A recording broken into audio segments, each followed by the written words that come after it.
So we roughly doubled our production rate from last year. Wow. For BE4, something like almost tripled it for BE3U.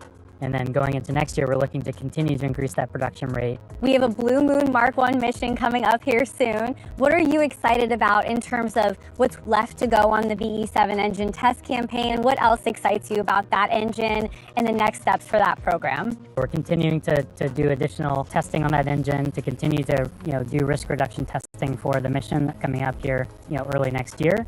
And so the next steps for that are we've got our first flight engines coming through and being acceptance tested for that first vehicle. We just hit a big milestone with our customer, the United Launch Alliance, and you delivered how many engines to them? So we've delivered 30 engines to ULA, and so that's a really exciting milestone for us. We have Testian 4670 at NASA Marshall Space Flight Center. We also work with NASA Marshall at Testian 116 on the BE7 engine. How does that partnership with NASA help you on the engine side? It's really fantastic to have those test assets and test stands available to us to really just continue to ramp our testing cadence across all the engine programs. We're testing multiple times per day at this point across not just BE7, but also BE4 and BE3U. A lot of the test data, that's a lot of learnings that then feeds into being able to increase our production rate, continue to refine our designs and make them better every day. Well, thank you for joining us, Nick. It's so cool to be in the Engines Prep Lab here at Rocket Park, a little known corner of our glorious Florida site. Thank you so much. Thank you, Jackie.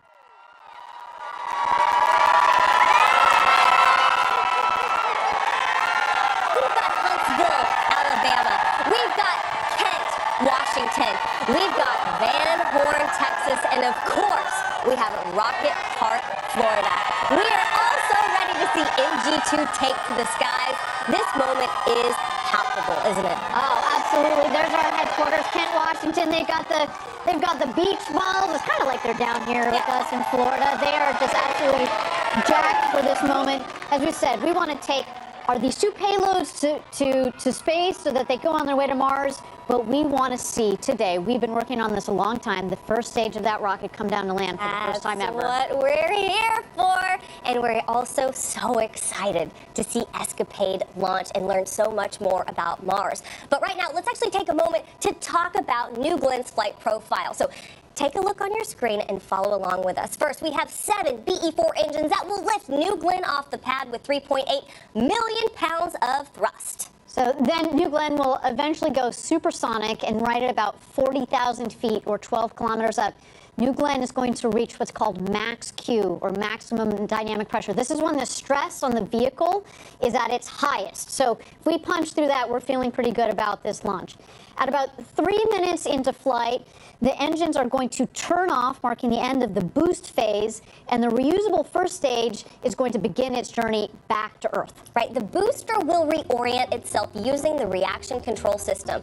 There will be a re-entry burn, and then the autonomous system will guide the booster back.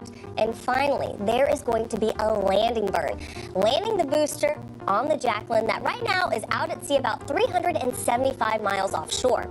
So that's the first stage, but separately, we've got the second stage that has separated, obviously, from the booster. At that point, the 2 BE3Us, Blue Engine 3U, U for upper stage engines, are going to propel the payload into orbit.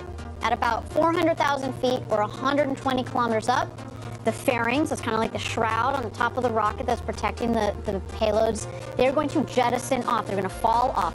The payload at that point, Escapade, the 2 twin satellites, are going to deploy at about 33 minutes into flight. So there is kind of a gap between the point where we separate the second stage from the first stage, and after it's had 2 burns to where we deploy the 2 satellites. And Escapade is really a pair of satellites, and they're going to technically deploy 30 seconds apart. And then at about 38 minutes into flight, that's when our Viasat tech demonstration will turn on. So there's a lot of great things and a lot of exciting things happening today with NG2. There it is on the pad, the booster so appropriately named Never Tell Me the Odds. And Ariane, earlier I kind of misspoke. I said we're ready for terminal count. I'm ready for terminal count. You're so excited. You're like, let's fast forward here. The energy is so good. That is coming up shortly at about the T-4 minute mark, but right now we're at L-8 minutes and 45 seconds. And we know we have a lot of people who are looking to the skies today, and this is obviously one of my favorite parts of a rocket launch. It's actually watching the rocket launch. So let's dive into where you can see New Glenn across the skies. We've got a cool graphic that kind of explains where you'll be able to see it across the American Southeast. So within about 60 seconds of launch, New Glenn is going to be visible across all of the Space Coast. Oh, and then within a minute and a half, NG2 will be visible as far inland as Orlando. So anyone who's at any theme park is going to be like, oh! There she goes. Yeah, that's right. So then within about 2 minutes, people on the west coast of Florida will be able to see our launch. And then right around 2.5 minutes, our friends in Georgia will be able to get a peek of NG2. And then 3 minutes in, viewers as far north as South Carolina is going to be able to make out our rocket. By the 4-minute mark, people in both southeast Alabama and southern North Carolina will be able to see NG2 in full view. And people who are really excited to see that, of course, are the people here at Rocket Park. Our very own Eddie Seifert. He's out with our crew. They're pumped, they're hyped. They have the best view of the launch pad right here in Rocket Park. Eddie, I gotta know, what are people saying right now? How is it feeling out there? Well, there's two overall messages, Ariane, Tabitha. Number one, we're proud of the work we've done. Number two, this team here is grateful. They're grateful that we've been able to work here, that we've been able to work on this mission, that our families and our friends support us on this mission. And we're just excited to launch a rocket today, to get to Mars, and then to land GS1. And Eddie, you know, your nickname is Engine Eddie. Yep. Not a lot of people know he actually helped lead the test stand for the BE4 engine down in West Texas. You want to talk a little bit about those beautiful BE4s that are going to be doing the ascent, but also the descent as we come in to land this booster for the first time ever? No, thank you, Ariane. A quick shout out to the folks at Launch Site 1 in West Texas at the Geek Stand, the Zeke Stand, and the Veek Stand. I really miss being out with those folks because we get to test rocket engines every day, right? So BE4 is a medium performing version of a high performance architecture, and the teams at the test stand have been squeezing out more thrust, more performance, and so we're going to see some of that here today. For BE3U, it normally started, well, it actually started with our BE3 engine that flies New Shepard. Then we upgraded it to 160,000 pounds of thrust. We actually flew it at 174,000 pounds of thrust for its first flight. And so that upgrade path is going to continue. And we're very lucky that we can test at our test stand in West Texas, at our test stand at Marshall Space Flight Test Stand 4670 in California, and that we can test like we fly so that we're fully confident going into today's mission. Awesome. Thank you, Eddie, for that. Tabitha, I'll just say it's a big day for the BE4 because not only is New Glenn launching today, 7 of these BE4s, but United Launch Alliance is our customer. They also have a launch today. Not today, BE4s are not flying with ULA, but we want to give our customer there a shout out for their launch as well. Well, speaking of customers, let's talk about Escapade for a second. We have just enough time. We're awaiting that final terminal count coming out at T-4. But Escapade is a pair of these twin satellites, and it's doing something really unique, something that it hasn't done. I had the opportunity actually earlier to talk to Dr. Joe Westlake. Earlier in the week, I got to talk to Dr. Nikki Fox, and two big things happening that have never happened before. We are launching in a window that you would normally not launch in to make it to Mars. Normally, you have this tight window that you have to launch in, but right now, those satellites are going to go up, and they're essentially going to go into this kind of coast space until it's time for them to launch. And the second thing, for the first time ever, 2 different satellites are going to be orbiting Mars and learning more about the atmosphere, and that is going to get us into such a special place when it comes to what we understand about the Martian atmosphere, eventually sending, of course, more robots and eventually humans to Mars. So very exciting to have Escapade and NASA be our customers today for NG2. All right, so finally, it's that time I was so excited about, to listen in for that final go, no-go poll as we move through the final steps before launch and we inch towards terminal count. Let's listen.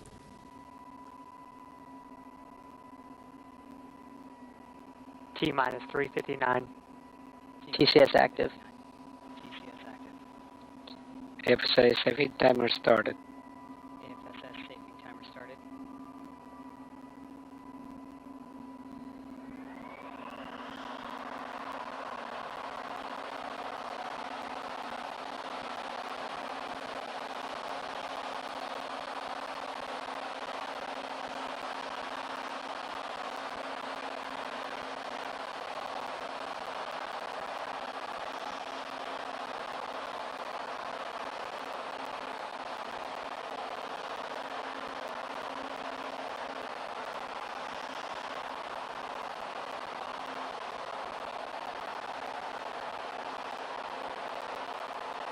News for you. We are in terminal count. They did the final go, no go poll. New Glenn is ready to launch, and we've transitioned into that terminal count. Now, from here on out, you'll be hearing from our flight ops, Patrick Moore. And from here, the vehicle is also running fully autonomously on software. So our engineers are hands off. They've got their eyes on their screens, but the rocket is in control of itself at the moment. Yeah, right now they're continuing to condition the propellants on the second stage using chilled helium. You can tell the rocket is nice and cool. And this will continue for another minute or so and helps prep the liquid oxygen and liquid nitrogen that powers the BE-3Us. Oh, you mean liquid oxygen and liquid hydrogen. Sorry, that is for the upper stage. That's right. And then also on the first stage, we've got. Oh, hold on a second. There's Ken. Hello, Ken. They're ready for a rocket launch here at 2 minutes. 2 minutes to go to launch.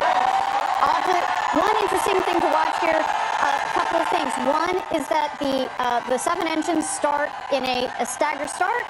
So we've got 3 of the engines that'll start, and then the other 4 engines that start just a second later. We want to make sure that we don't jostle the rocket or jostle the infrastructure too much.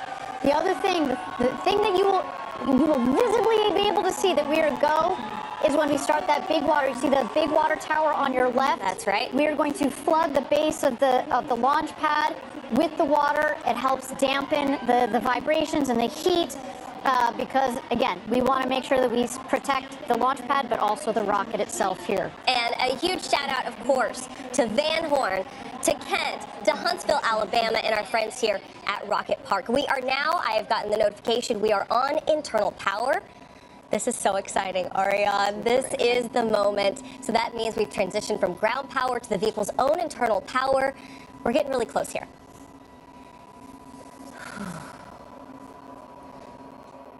T-minus 1 minute. T-minus 60 seconds. Range green. AFSS flight enabled.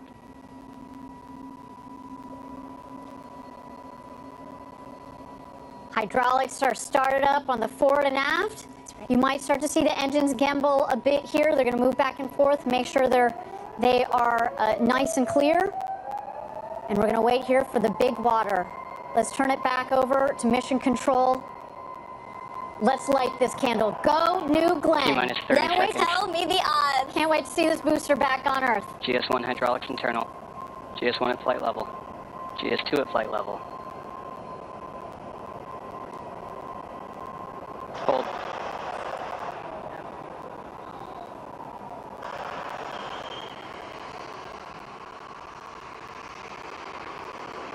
All right, as we've seen here, our team has decided to go into a hold at T-minus 20 seconds.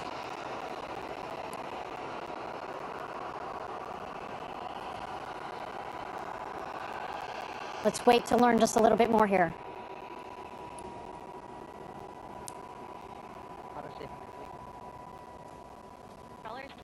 Auto safe and complete.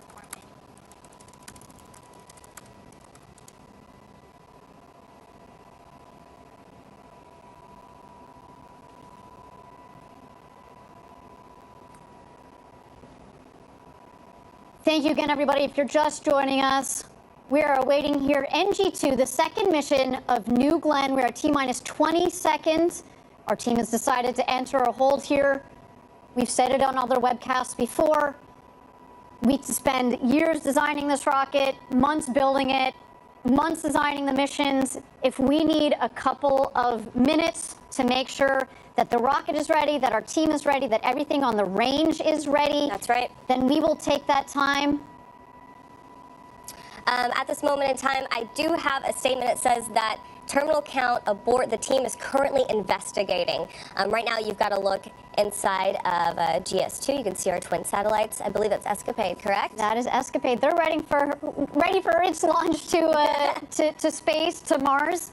It's going to have to wait just a couple more minutes here, obviously. There you see the base of the rocket, the 7 VE4 engines.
All right, if you're just joining us, this is NG2. We are at T-minus 20 seconds. We are currently in a hold because we had a terminal count abort. Our team, like I said, is currently investigating. So while everything is getting sorted out, we're going to toss it back over to NG2 on the pad and give you more information as it becomes available to us.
Welcome back, everyone. You are currently watching the webcast for NG2. Right now, our team is investigating, and we are expecting them to reset the clock. But in this moment, since we have a little bit of time, Ariane, I would like to take our focus and talk a little bit more about ESCAPADE and how it's going to help scientists learn more about the atmosphere on Mars. Our friends over at NASA put together this great explainer on the importance of ESCAPADE.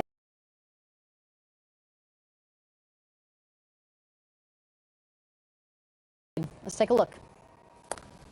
Mars, once a warm, watery world with a thick atmosphere. Now, a cold, arid landscape with its atmosphere thinned out. What caused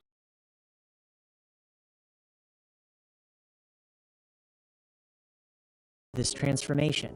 And how could this environment affect future Mars explorers? NASA's new ESCAPADE mission aims to find out. The Escape and Plasma Acceleration and Dynamics Explorers mission will help us understand Mars's climate history using 2 spacecraft in orbit for the first time.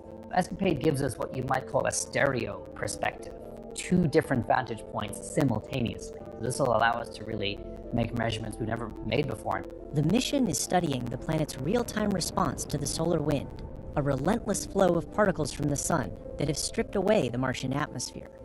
ESCAPADE's twin spacecraft fly in 2 different formations to see how Mars responds to the solar wind in both time and space. The first formation allows ESCAPADE to observe rapid changes in the Martian atmosphere caused by sudden variations in the solar wind. When we have 2 spacecraft crossing those regions in quick succession, we can monitor how those regions vary on timescales as short as 2 minutes up to 30 minutes. In the second formation, ESCAPADE will study both the solar wind and the upper atmosphere of Mars simultaneously for the very first time. We'll have 1 spacecraft in the solar wind so we can measure what's coming in, and then 1 spacecraft closer to Mars. This will help us understand the cause and effect of what's happening when space weather comes to Mars. ESCAPADE will also help us prepare to send human explorers to the Red Planet. For example, ESCAPADE will give scientists more details about Mars's upper atmosphere that future astronauts will use to send radio and navigation signals around the planet. ESCAPADE's work could also help keep future Mars explorers safe. The atmospheres can provide a shield that protect humans and other assets on the surface from things like solar radiation or intergalactic radiation. So it's important for us to understand how the atmosphere is changing. NASA's heliophysics fleet is looking at the sun's influence, and with ESCAPADE we'll now have multi-point measurements at Mars, which will help us have a more comprehensive picture of what's happening throughout the solar system.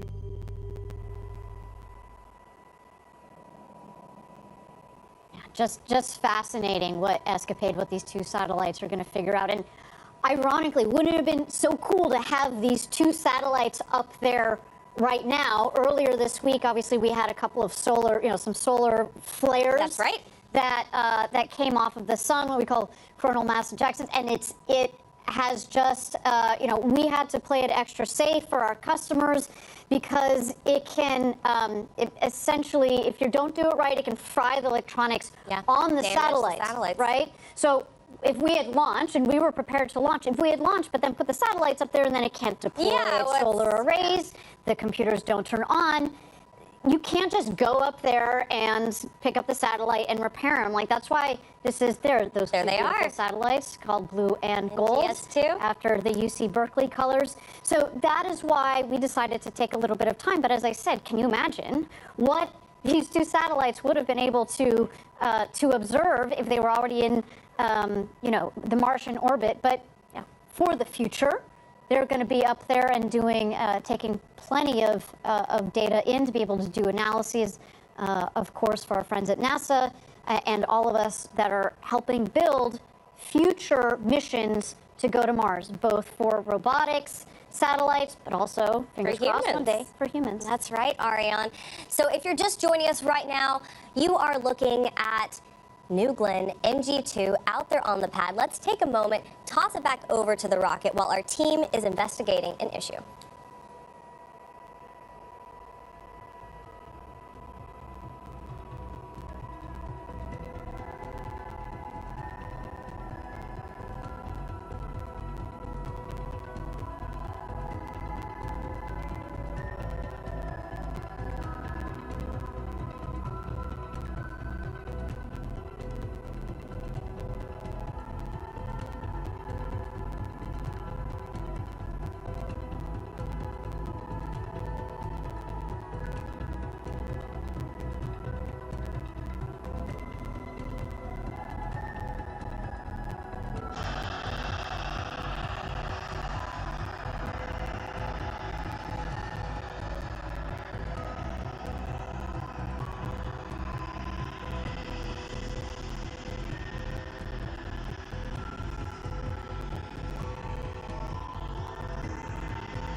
All right, welcome back, everyone. You are looking at G2 out there on the pad. You might have noticed we have reset the clock at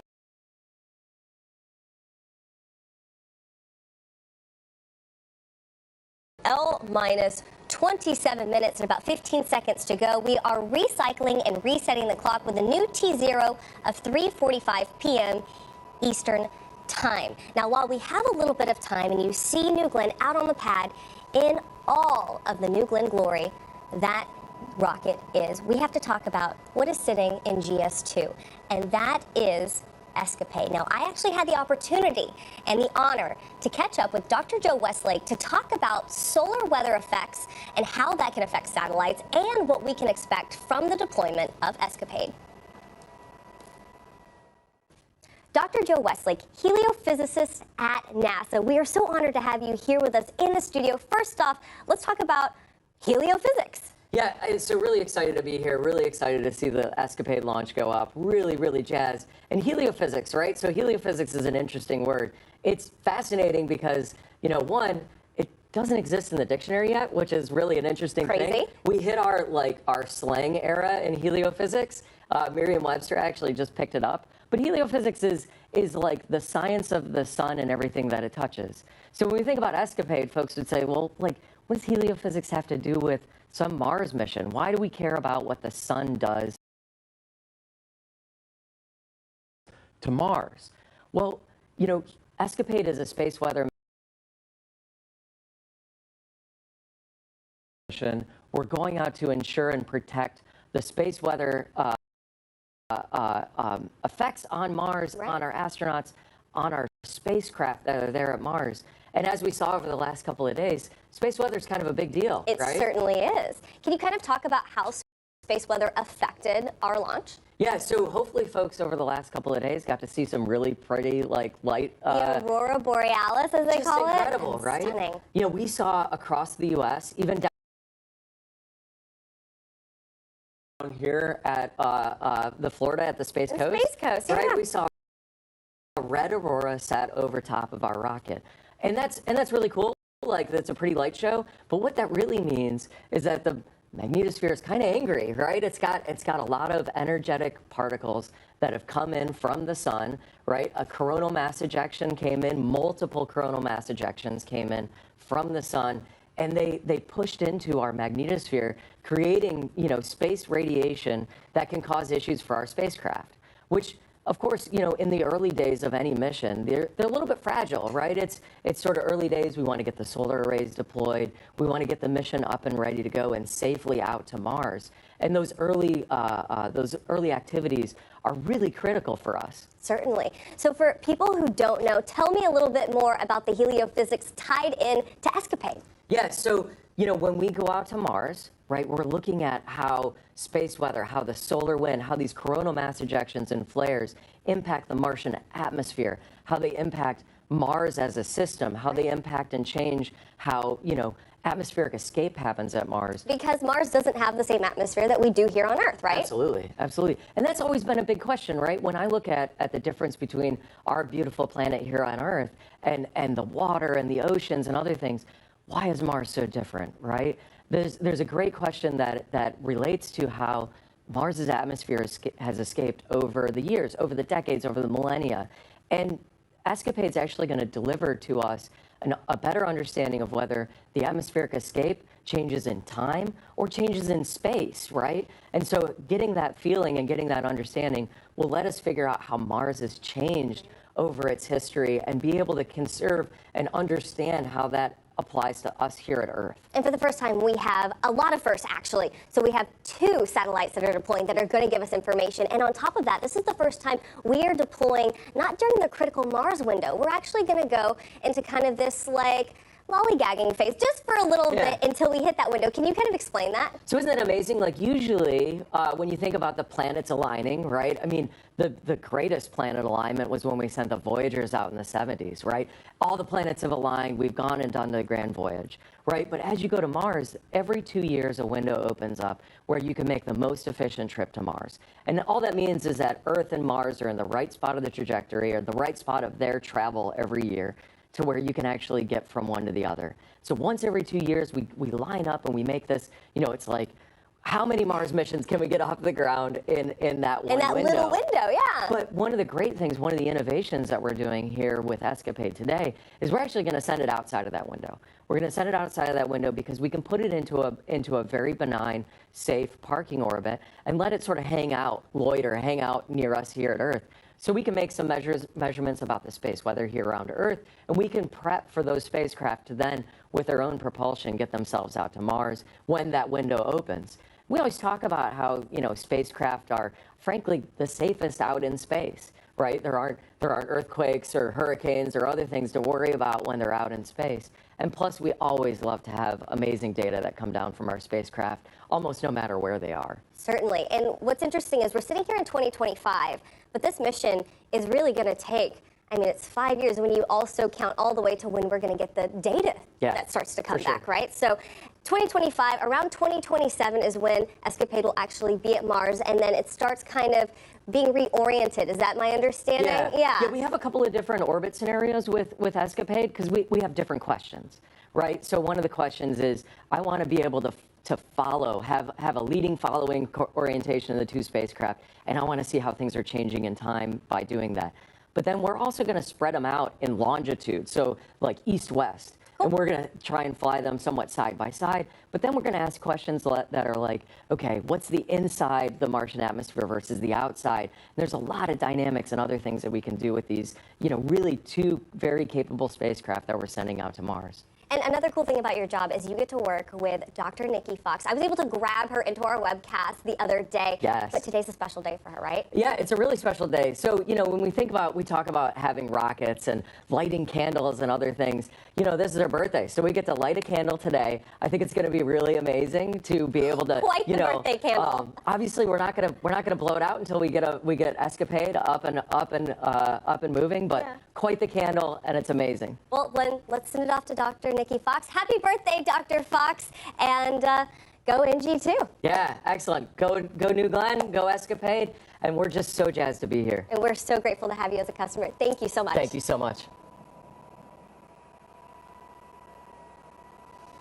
Heliophysicist, who knew? Not in the dictionary, and he gave us so much good information, of course, on why we're affected by essentially that solar weather. So right now, you are looking at New Glenn on the pad as we await the launch of NG2, minus about 20 minutes. But let's take it back over to our very own Eddie Seyfert, who is with employees right here at Rocket Park at the best spot to watch New Glenn take to the skies. Eddie, how are things over there?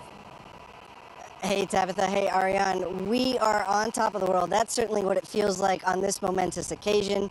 And, I changed up the view a little bit. Behind me, you see Lunar Plant 1. That's our newest building at Rocket Park. Now, Rocket Park sits on 250 acres of what used to be an orange grove. That was pre-2016. Since 2016, we've added 2.5 million square feet of production space. And our newest building, it's building the lunar landers that are going to help NASA and help Blue Origin return to the moon, this time to stay. And Eddie, I think we talked about this a little bit on our last webcast. That building behind you is massive. It's hard to tell because you're elevated yourself, but maybe you can talk a little bit to the scale of that building, as well as its location relative to other facilities here at Rocket Park. That's right, Ariane. If you're ever driving on Space Commerce Way, you'll see it. You'll see just how massive it is, right? If I'm standing on top of the world and that building's even taller, it's tall enough to house the 16-meter tall lunar lander, which is twice as big as the Mark 101 Pathfinder that we're going to launch to the moon later this year. When that lunar lander lands on the moon, it will be the largest lunar lander to have ever landed, and we're just going to get bigger from there. So we're very excited about Mark 1 later this year or early next year, and then Mark 2 to return humans to the moon, this time to stay. And you mentioned the co-location.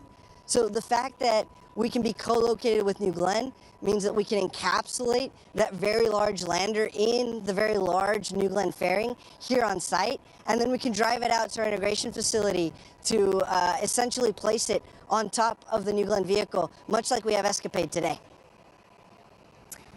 Eddie, thank you so much. Always so great to talk to Eddie because he can talk at hours and at length about anything to do with engines, with lunar, and of course, he's our hype man out there with everyone here at Rocket Park. Thank you again. If you didn't notice, on his shirt actually are little lunar landers as well. But right now, we're going to toss it over to New Glenn on the pad as we await the launch of NG2. And in about 30 seconds here, we're going to hear another go pulse. So let's go ahead and listen in.